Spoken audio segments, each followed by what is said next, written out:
Aujourd'hui, nous allons voir comment prendre une décision entre deux projets à l'aide de l'outil arbre de décision connu en anglais sous le nom de Decision Tree Analysis. C'est une technique qui utilise la représentation schématique et le calcul pour évaluer les conséquences d'une série d'options dans un contexte d'incertitude en utilisant ainsi le calcul de la valeur monétaire prévue, en anglais Expected Monetary Value ou EMV. Pour rappel, nous avons 132 outils et techniques mentionnés dans le PMBOK 6e édition qui resteront bien valables pour n'importe quelle nouvelle édition de PMP comme pour la 7e. En gros, ce sont des outils qui peuvent faciliter la gestion de vos projets au quotidien.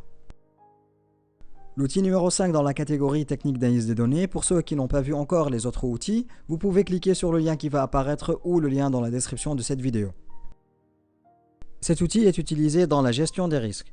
Les diverses alternatives sont exposées à travers un nœud, appelé nœud de décision, figuré sous la forme d'un carré. En présence d'éléments incertains dans l'environnement, on les symbolise par un cercle, dénommé nœud de chance.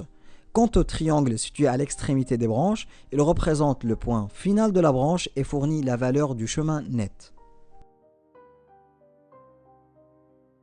Passons directement à la pratique avec un exemple mentionné dans le PMBOK. Une entreprise doit décider entre deux options d'investissement. Construire une nouvelle usine pour 120 millions de dollars ou moderniser l'usine existante pour 50 millions de dollars.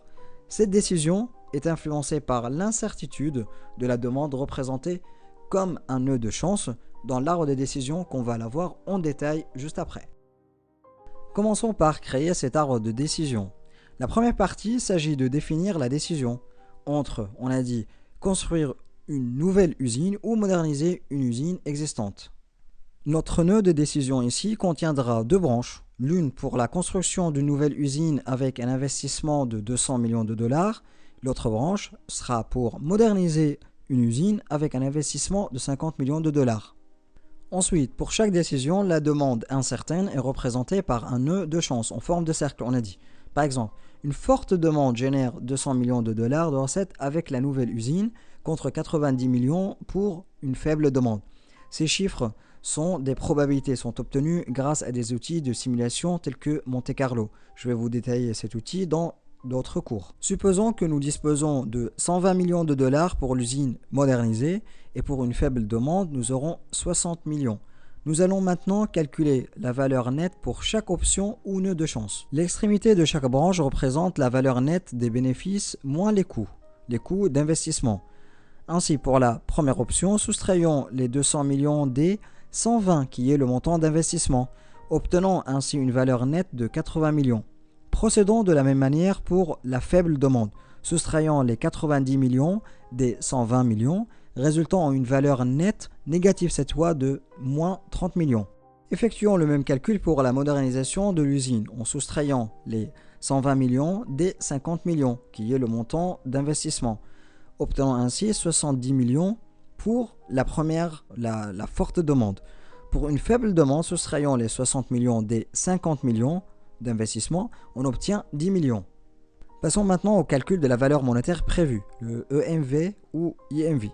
Pour chaque branche de décision, les valeurs nettes des bénéfices moins les coûts sont calculées. Le EMV de chaque branche est déterminé en tenant compte de la probabilité associée à chaque nœud de chance. Les coûts d'investissement initiaux sont également pris en compte. Vous devez tenir compte de la probabilité et de l'impact du résultat dans cette formule. La probabilité est généralement une fraction ou un pourcentage.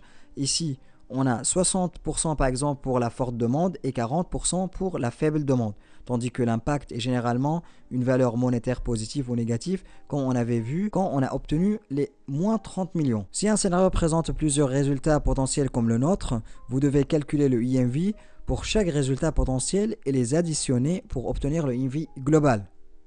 Pour calculer le EMV dans notre exemple, nous multiplions la valeur nette obtenue par 60% pour la première option, représentant le nœud de chance associé à une forte demande. De manière similaire, pour une demande faible, nous multiplions par 40% le montant de moins 30 millions. Puis additionnons ces deux résultats pour obtenir la valeur monétaire prévue globale, on a dit. Le résultat obtenu pour la construction d'une nouvelle usine est de donc 36 millions de dollars. Procédons de la même manière pour la modernisation en effectuant le calcul 0,6 qui est le 60% fois 70 millions plus 0,4 fois 10 millions aboutissant ainsi à une valeur monétaire prévue de 46 millions. Après ces calculs, on pourra maintenant choisir la meilleure option. Selon les calculs, l'usine modernisée a une IMV supérieure de 46 millions de dollars. Ce choix représente aussi le risque le plus faible, évitant le pire résultat possible d'une perte de 30 millions de dollars comme on a vu pour la première option. Pour résumer, l'analyse par arbre de décision offre une perspective, comme vous avez vu, structurée et probabiliste afin d'orienter la prise de décision en matière d'investissement. Elle met en évidence que la modernisation de l'usine existante se présente comme la stratégie la plus rentable. Cette approche offre non seulement une valeur monétaire prévisionnelle supérieure, mais elle permet également de minimiser les risques financiers potentiels. Maintenant, c'est à votre tour. Je vous encourage à faire cet exercice. Prenez votre temps pour trouver la bonne décision entre deux projets pour développer un logiciel au sein d'une entreprise. Le premier consiste à le réaliser en une seule étape et sa durée estimée à 6 ans. Le deuxième est en 2 étapes, la première estimée à 2 ans et la deuxième étape est à 4 ans. La probabilité d'une forte demande est de 75%, tandis que celle d'une faible demande est 25%. Attention, ici vous devez ajouter 2 nœuds des décisions car le projet 2 est divisé en 2 parties. N'hésitez pas à partager vos résultats dans les commentaires, c'est une excellente occasion d'appliquer ce que nous avons appris ensemble. J'ai hâte de voir vos réponses et d'échanger avec vous. Sur ce, je vous dis à très bientôt avec une toute nouvelle vidéo où nous explorons ensemble un nouveau outil passionnant dans le domaine de la gestion de projet. Abonnez-vous pour ne rien manquer et prenez soin de vous d'ici là. À bientôt!